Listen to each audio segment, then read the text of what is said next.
আজকে আমরা হারুনুর রশিদ মুন্না, সাধারণ সম্পাদক, যাত্রাবাড়ি থানা আওয়ামী লীগ, এবং কামরুল হাসান রিপন, সভাপতি, স্বেচ্ছাসেবক লীগ, ঢাকা মহানগর দক্ষিণ, এই দুইজন আসামিকে যাত্রাবাড়ি থানার মামলা নম্বর 50/10/2024। এই মামলাটা হচ্ছে পারভেজ মিয়া হত্যাকাণ্ড জুলাই আন্দোলনের মামলা।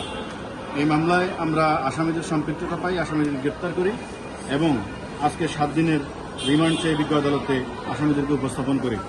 আমরা রিমান্ড শুনানিতে বিজ্ঞ আদালতকে বলেছি যে আসামিরা এই গত মামলার ঘটনার তারিখ 5/8/2024 তারিখ বিকাল 5 ঘটিকার সময় এই আসামিদের নেতৃত্বে সারা দেশ থেকে যখন এক দফা আন্দোলন বাস্তবায়নের লক্ষ্যে ছাত্র জনতা ঢাকা শহরমুখী হয়, তখন এই ভিকটিম আন্দোলনকে বাস্তবায়নের লক্ষ্যে এই আন্দোলনে যোগ দেয়।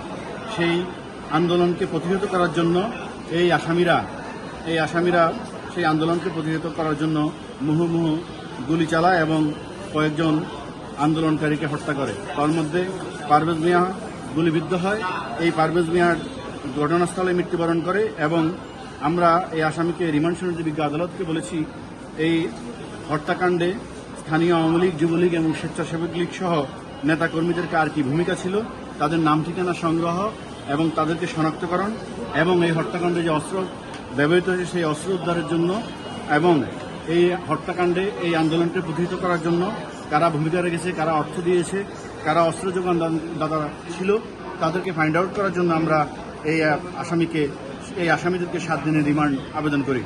আমাদের শুনানি এবং রাষ্ট্রপক্ষ এবং আসামিদের শুনানি, দুই পক্ষের শুনানি অন্তে বিজ্ঞ আদালত এই আসামিদেরকে 2 দিনের রিমান্ড মঞ্জুর করেন।